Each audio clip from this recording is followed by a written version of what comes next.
नाज़रीन आदाब, कर्नाटका और महाराष्ट्र के इस बुलेटिन के साथ मैं हूं हिना जुबैर और खबरों को डिटेल में जानते हैं।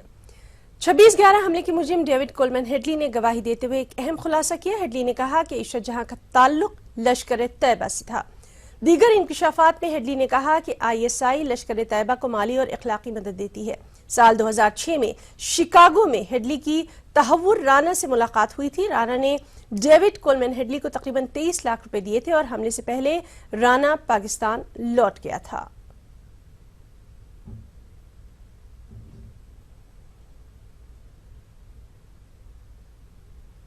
नाज़रीन, अब ETV आपको बता रहा है वो एक एक लफ्ज, एक एक लाइन जो कि हेडली ने इशरत जहां के बारे में कही। क्या लश्कर तैयबा की कोई खातून विंग है? हाँ, मैंने कभी सुना था अबू ऐमन की वालदा को खातून विंग का सदर बनाया गया था। क्या लश्कर तैयबा में खातून खुदकुश बमबार हैं? मुझे नहीं पता। क्या किसी नाकाम हुए ऑपरेशन के बारे में पता है? हाँ, मुजम्मिल ने एक बार बताया था। लखवी, मुजम्मिल और मैं एक बार मिले थे। तब मुजम्मिल ने बताया था कि एक ऑपरेशन नाकाम हो गया है। क्या कोई खातून थी? मैंने सुना था खातून थी। क्या नाम है? नूरजहां, इशरत, मुमताज बेगम। दूसरी वाली इशरत जहां मोदी को मारने का टारगेट था उसका। अक्षरधाम हमले की जिम्मेदारी भी इशरत जहां को दी गई थी। नाज़रीन, सरकारी वकील का क्या कहना है आपको दिखाते हैं। मुझे जो जानकारी मिली थी कि लश्कर के फीमेल सुसाइड बॉम्बर कौन कौन है, उस आधार पर मैंने 3 वुमेन के नाम बताए। पहली वुमेन का नाम बताया नूरजान बेगम, दूसरा नाम हमने बताया कि इशरत जहां, और तीसरा नाम हमने बताया कि मुमताज बेगम। तो उसने तुरंत कहा कि इशरत जहां ये नाम मैंने सुना था और पुलिस के चकमक में मारी गई थी, इसलिए मुजम्मिल भट्ट को झकीउर रहमान लखवी कोस रहा था।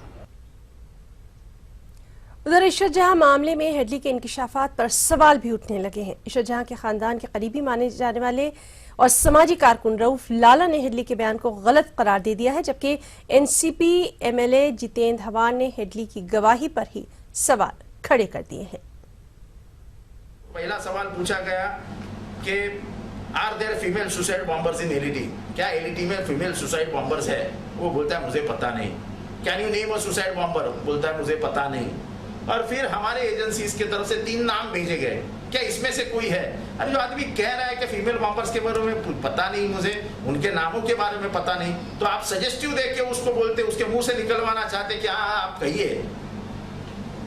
इशरत जहां के बारे में जो आम आदमी है, अमेरिका को या देश दुनिया में जो पेपर पढ़ने वाला आदमी है, 13 साल से जो केस भारत में हर कोर्ट में चालू है, उसको इशरत जहां का नाम तो मालूम ही होगा। उसमें क्या है, डेविड कोलमन हेडली हो या कोई और गैरा गैरा नत्थू गैरा हो, दे दे। और उसको मतलब जो है जिस तरह से हमारा हिंदुस्तान के मतलब कुछ पॉलिटिकल पार्टीज और कुछ मीडिया के सेक्शन ने जिस अंदाज में उसको लिया है, तो मैं नहीं समझता कि बहुत ज़्यादा हेडली का बयान जो है कोई बहुत अहमियत रखता है हमारे नज़दीक।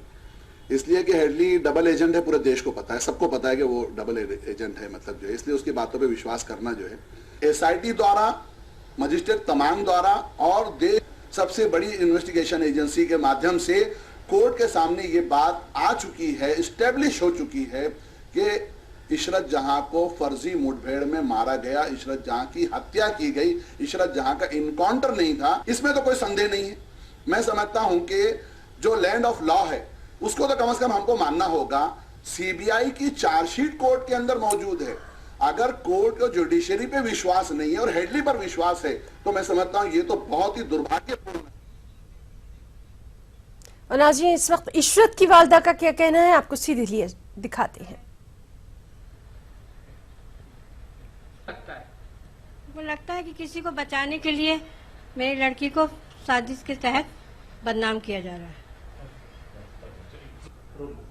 मेरे पास जो सवाल जवाब तो नाज़रीन, ये थी इशरत जहां की वालदा जो कि लगातार यही कह रही हैं, चाहे इशरत की बहन हो या फिर इशरत की वालदा हो, लगातार उनका यही कहना है कि इशरत जहां का जो इनकाउंटर किया गया था वो उसको फर्जी तौर पर इनकाउंटर किया गया था और वो बिल्कुल बेकसूर थी। ईटीवी लगातार इस पूरे मामले पर आपको अपडेट दे रहा है और अब हम सीधे रुख करेंगे मुंबई का, जहां मौजूद है हमारे रिपोर्टर प्रशांत पांडे। प्रशांत, लगातार कई तरह के बयानात सामने आ रहे हैं, हेडली की गवाही पर भी सवाल उठ रहे हैं, साथ ही साथ क्या कुछ घट रहा है वहां पर, जानना चाहेंगे। जी बिल्कुल, देखिए इसमें कोई दो राय नहीं है। जब से इशरत जहान का इनकाउंटर हुआ था तब से ये मामला जो है हमेशा से सुर्खियों में बना रहा। कई राजनीतिक गलियारों में भी हलचल मची और सीबीआई एनआई ने इसमें चार्जशीट भी फाइल की और उन्होंने साफ तौर पर बताया था कि इनकाउंटर जो है फेक इनकाउंटर है। लेकिन जिस तरह से सोमवार से मैं आपको बता दूं, हेडली की जिस तरह से गवाही चल रही है वीडियो कॉन्फ्रेंसिंग के जरिए, तो हेडली ने न सिर्फ इशरत जहान बल्कि मैं आपको बता दूं 26/11 आतंकी हमले से संबंधित पाकिस्तान में हुए लाहौर की मीटिंग या फिर मुंबई के ताज होटल के वीडियो बनाने की बात हो या मुंबई में आकर जगह जगह पर रेकी करने की बात हो या शिकागो में जाकर डॉक्टर राणा के साथ मीटिंग करने की बात हो, कई खुलासे हेडली पिछले 3 दिनों से लगातार कर रहा है। लेकिन अब तक की सबसे बड़ा जो खुलासा हम कहेंगे वो हेडली का यही था कि हेडली ने साफ तौर पर कहा कि इशरत जहान जो महिला विंग के लिए लश्कर तौबा के लिए काम करती थी और उसे एक मिशन के तौर पर गुजरात भेजा गया था और उस मिशन में फेल होने की वजह से जो मुखिया थे एलईटी के वो काफी नाराज थे। ये बातचीत 26/11 आतंकी हमले के पहले लाहौर में हुई थी और उस वक्त वहां पर हेडली भी मौजूद था उन लोगों के बीच। ये खुलासा आज हेडली ने अपने वीडियो कॉन्फ्रेंसिंग के जरिए जब गवाही हो रही थी तो किया है। यानी कुल मिलाकर देखा जाए कि हेडली का जो स्टेटमेंट या जो गवाही पिछले कई दिनों से रिकॉर्ड हो रही है उसके जरिए कई अहम खुलासे किए जा रहे हैं और सबसे बड़ा खुलासा हम कह सकते हैं अब तक का यही रहा है कि इशरत जहां ये जो है एलईटी के लिए काम करती थी और कहीं ना कहीं इस खुलासे के बाद आज जो रिएक्शन सामने आए हैं, बहुत सारे लोगों ने हेडली के इस खुलासे पर ही सवालात उठाने शुरू कर दिए हैं। कहीं ना कहीं इसको सवालिया कटघरे में भी लाकर खड़ा किया जा रहा है।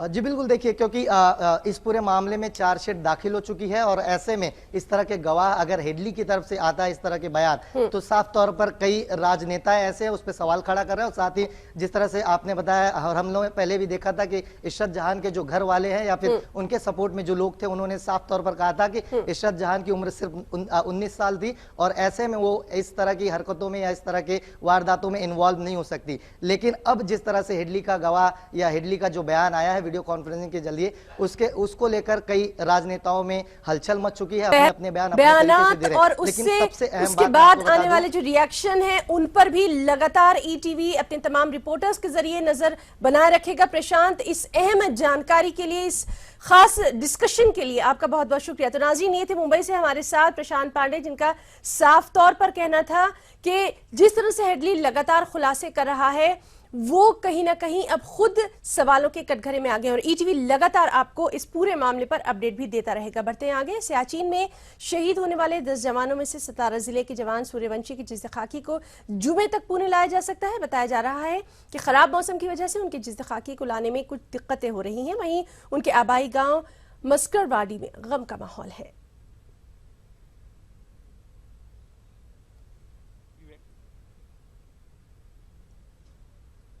माहौलियाती तहफ़्फ़ुज़ के मसले पर Pune college of arts and science के ज़ेर एहतमाम एक आलमी सतह की कॉन्फ्रेंस का इनेकाद किया गया। इस कॉन्फ्रेंस में मुख्तलिफ ममालिक से तलबा व माहिरीन ने शिरकत की। माहिरीन ने मुल्क व समाज में माहौलियाती आलूदगी के खतरात से आगाह कराया, साथ ही इन तमाम चीज़ों से परहेज करने की तलकीन की जिससे आलूदगी में इजाफा होता है।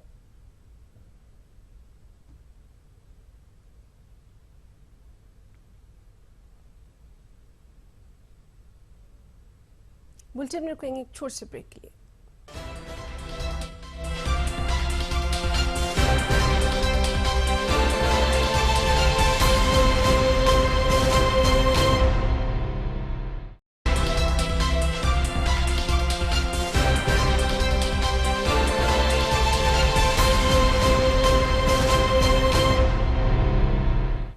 ब्रेक के बाद रियासत कर्नाटका से जुड़ी हुई हेडलाइंस। जिंदगी की जंग हार गए हनुमंतप्पा, मुल्क भर में गम की लहर, उनके गांव में भी लोग मातम करना।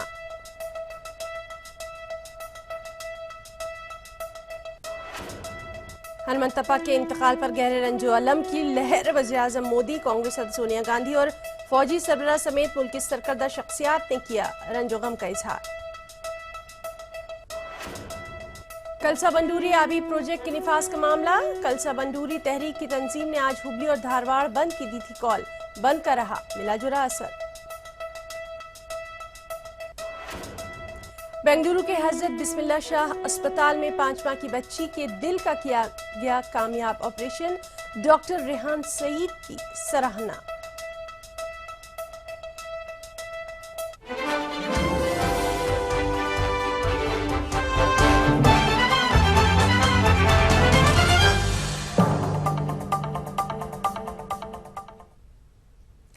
लांस नायक हनुमंतप्पा जिंदगी की जंग आज हार गए। दिल्ली में आर्मी अस्पताल में उन्होंने आज अपनी आखिरी सांस ली।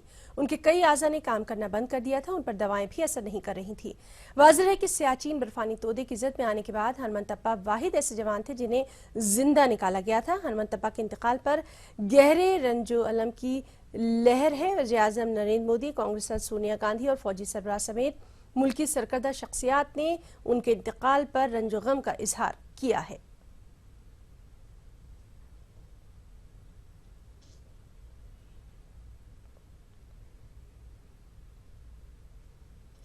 उधर उनकी मौत पर कर्नाटक के वज़ीर आला सिद्धारमैया ने भी गहरे दुख का इजहार किया। हनुमंतप्पा के इंतकाल की खबर पहुंचते ही वज़ीर आला सिद्धारमैया ने ज़िमनी इंतखाबी मुहिम के दौरान दीगर वज़रा के साथ 2 मिनट की खामोशी इख्तियार की। इस मौके पर वज़ीर आला सिद्धारमैया ने कहा कि आखिरी रस्मात की तैयारियों के सिलसिले में हनुमंतप्पा के अहल खाना से बातचीत की जाएगी। उन्होंने ये भी कहा कि सियाचिन में हलाक हुए हनुमंतप्पा समेत कर्नाटक के 3 फौजियों के अहल खाना को इंतखाबी ज़ाब्ता अखलाक खत्म होने के बाद मुआवजा देने का भी बाकायदा ऐलान किया जाएगा।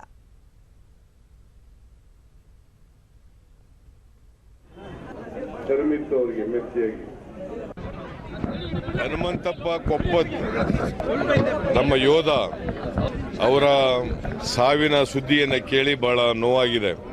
ಅವರು ದೇಶ ಸೇವೆ ಮಾಡಲಿಕ್ಕೋಸ್ಕರವಾಗಿ, ರಾಷ್ಟ್ರದ ರಕ್ಷಣೆ ಮಾಡಲಿಕ್ಕೋಸ್ಕರವಾಗಿ ನಮ್ಮ ಸೇನೆಯನ್ನು ಸೇರಿದ್ರು. उधर हनुमंतप्पा के इंतकाल पर साबिक वज़ीर-ए-आज़म HD देवेगौड़ा ने भी गहरे रंजो गम का इजहार किया। उन्होंने कहा कि वो एक बहादुर सिपाही थे। देवेगौड़ा ने मजीद कहा कि मुल्क ने एक बहादुर सिपाही को खो दिया है। मरकजी और रियासती हुकूमतें हनुमंतप्पा के अहल खाना को मुनासिब सहूलियात फराहम करें। देवेगौड़ा ने यह कहा कि वो भी बहादुर सिपाही हनुमंतप्पा के अहल खाना को तमाम तरीके से ताउन फराहम करेंगे।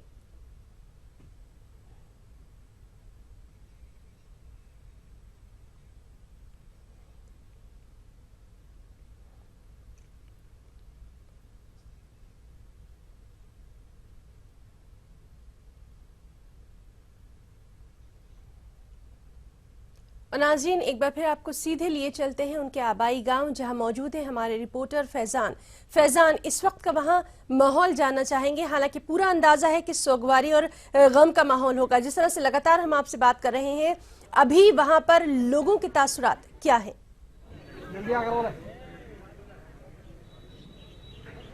जी बिल्कुल हिना, अभी भी मैं उसी गांव में मौजूद हूं। हनुमंतप्पा के घर की छत पर ही मैं मौजूद हूं। आपको मैं बता दूं कि अब यहां पर जो तैयारियां हैं वो शुरू कर ली गई हैं। जैसे कि अब ये जानकारी मिल चुकी है कि कल उनके पार्थिव शरीर को सेना के विशेष विमान से हुबली एयरपोर्ट पर लाया जाएगा। उसके बाद हुबली एयरपोर्ट पर ही अंतिम दर्शन के लिए रखा जाएगा, ताकि जो इलाके के दूसरे लोग हैं जो देखना चाहते हैं वो वहां पर दर्शन कर सकें। उसके बाद सीधे उनके इसी गाँव में लाया जाएगा। आप जो तस्वीरें देख रहे हैं, आप देख सकते हैं कि ये जो इलाका है आसपास का, उसे साफ किया गया है ताकि यहाँ पर अंतिम दर्शन के लिए उनके पार्थिव शरीर को रखा जा सके। इनके घर से महज 500 मीटर की दूरी पर गिरशा ग्राम पंचायत का जो दफ्तर है वहां की जगह मुतय्यन की गई है, जहां पर उन्हें उनकी आखिरी रसूमात अदा की जाएगी। लेकिन हिना, यहाँ पर इस वक्त मेरे साथ उनके एक ऐसे दोस्त मौजूद हैं जो 2002 में उनके साथ मिलिट्री का इंटरव्यू देने गए थे, लेकिन उनका सिलेक्शन नहीं हो पाया था। इससे आप अंदाजा लगा पाएंगे कि हनुमंतप्पा किस तरह के व्यक्ति थे और कैसे उन्होंने इनकी मदद की थी। आपसे जानना चाहेंगे कि कैसे आपको इनकी इंतकाल हो गया, ये पता चला, उसके बाद आप क्या कुछ आपकी यादें रही हैं उनके साथ? सबसे पहले हमने तो टीवी में देख रहे थे कि हनुमंतप्पा जी ऐसा इंतकाल हुआ है, सियाचिन में दफन हो गए हैं करके ऐसा कुछ खबर मिल रही थी। तो हमें पता ही नहीं था कि ये यही हनुमंतप्पा हैं जो हमारे साथ 3-3 साल गुजारे हैं हाई स्कूल में।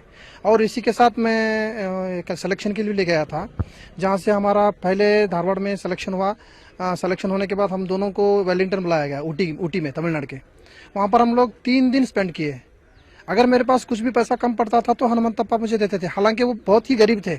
और मैं जब सिलेक्शन नहीं हुआ तो वो बताया कि अरे भाई कुछ नहीं होगा, सब ठीक हो जाएगा, दूसरी बार इंशाल्लाह तो कोशिश कर, हो जाएगा बोलते थे। जब इनकी खबर हमने सुना तो मेरे जो हाई स्कूल की जो मेरी यादें थी, लम्हे थे, वो पूरे याद आ गए। ये कबड्डी का प्लेयर था और सबके साथ हंसी मजाक करता था। हम तो ठहरे लास्ट बेंच वालों के साथ बहुत मोहब्बत से पेश आता था। कोई भी चीज़ अगर लाता था, रोटी हो, क्योंकि यहाँ पर ज़्यादा रोटियाँ खाते हैं, रोटी बहुत जान से खाता था वो, तो वो भी हमें देखकर ही खाता था। और क्लास में सभी के साथ, अच्छे लड़कों के साथ भी, हम जैसे पीछे लास्ट बेंच वालों के साथ भी बहुत ही प्यार से पेश आता था। और त्योहारों को हमारे घर तक आ जाता था, हम उनके घर जाते थे और खाते थे। और जब इसका जो सिलेक्शन हुआ, सियाचिन में एक बार जा रहा हूँ बोल के बोला था मैं पहले, जो मुझे बहुत उम्मीद है वहाँ पर जाने के लिए, मैं जाना चाहता हूँ करके बोल रहा था। तो हमने बोला क्या चलो भाई अच्छा ठीक है, मगर वहाँ पर हिफाजत से रहना बोल रहा था। तो बोला अरे यार देश के लिए जो भी है हो जाएगा, कर लूंगा काम करके बोलता था। और एक सवाल आपसे जानना चाहेंगे, हमने देखा आप भी इसी गांव के बगल में रहते हैं और यहाँ पे जो आसपास के बच्चे हैं, हालांकि लोगों में गम का माहौल जरूर है, लेकिन एक प्रेरणा उनसे मिल रही है, इंस्पायर्ड हो रही है कि वो भी भारतीय सेना में जाएंगे ताकि भारत की जो सेना है उसे हनुमंतप्पा की कमी महसूस ना हो। ऐसे कई बच्चे हैं, क्या माहौल है पूरे गाँव में? अरे सर, यही इसी गांव की बात कर रहा हूं मैं आपको, पूरे धारवाड़ जिले में। हालांकि मैं गर्व से बोलता हूं कि मैं उसका क्लासमेट हूं, उसका सहपाठी हूं। अगर बच्चे बोलते हैं तो ये पूरे इसी गांव में नहीं है, पूरे गांव में बोल रहे हैं, पूरे जिले में बोल रहे हैं कि अगर हनुमंतप्पा की वजह से हमारा ये गांव, यानी कि हमारा वो गांव हो या बेहतरीन रोल मॉडल के तौर पर हमेशा याद किए जाते रहेंगे। फैजान, लगातार जिस तरह से आप वहां से हमें बता रहे हैं, लोगों के तासुरात दिखा रहे हैं, इस सब के लिए आपका बहुत बहुत शुक्रिया। तो नाजरीन, रोज हजारों लोग जीते हैं और मरते हैं, लेकिन असली वही होते हैं जिनको दुनिया उनके जाने के बाद दिल से याद रखती है, और हनुमंतप्पा ऐसे ही लोगों में आते हैं। चलिए बढ़ते हैं आगे। कलसा मंडूरी आवी प्रोजेक्ट के निफाज का मुतालबा करते हुए कलसा मंडूरी तहरीक की तंजीम ने आज हुबली और धारवाड़ बंद की कॉल दी। बंद के पेश नजर आज सुबह से ही बस सर्विस रोक दी गई। इसके सबब मुसाफिरों को परेशानियों का सामना करना पड़ा। एहतजाजियों ने मुतालबा किया कि वज़ीर आला सिद्धारमैया इस मामले में मदाखलत करें। एहतजाजियों ने जिला पंचायत और तालुका पंचायत इंतखाबात का बायकॉट करने की धमकी दी। दूसरी तरफ हुबली बंद का कोई असर नहीं पड़ा।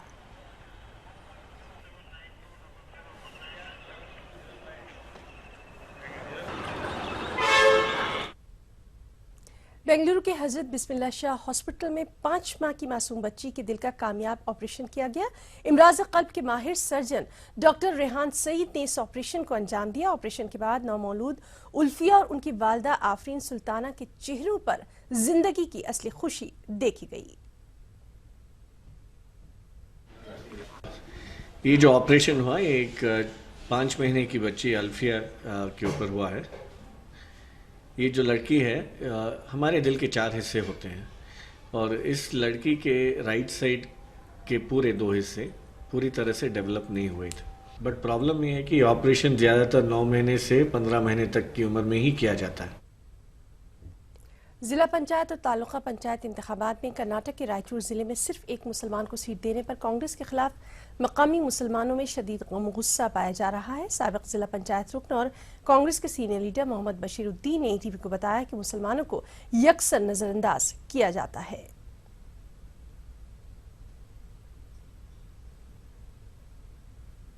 उत्तरकुंडा जिले में सनीचर को हो रहे जिला और तालुका पंचायत इंतखाबात के लिए बीजेपी ने अपनी तमाम तर तैयारियां मुकम्मल कर ली हैं। बीजेपी वर्करों ने घर घर जाकर लोगों को अपनी जानिब राग़िब किया। भटकल के सत्कार होटल में भारतीय जनता पार्टी ने मीडिया को यह जानकारी दी। बीजेपी लीडर गोविंद नायक ने इस मौके पर रियासती कांग्रेस हुकूमत को तनकीद का निशाना बनाया। जिला पंचायत और तालुका पंचायत के लिए इंतखाबी मुहिम चलाने के आखिरी दिन है। इसके सबब टिमकुर जिले में उम्मीदवारों की मुहिम मजीद तेज रही। उम्मीदवारों ने घर घर जाकर वोटरों को अपनी जानिब राग़िब करने की कोशिश की।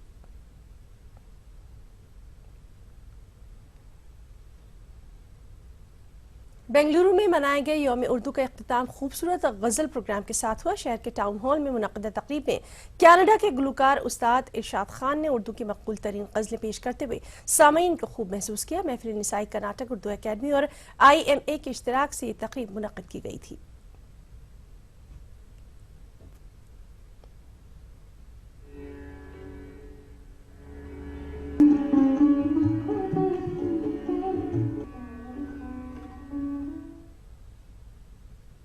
इस बुलेटिन में फिलहाल इतना ही। आदाब।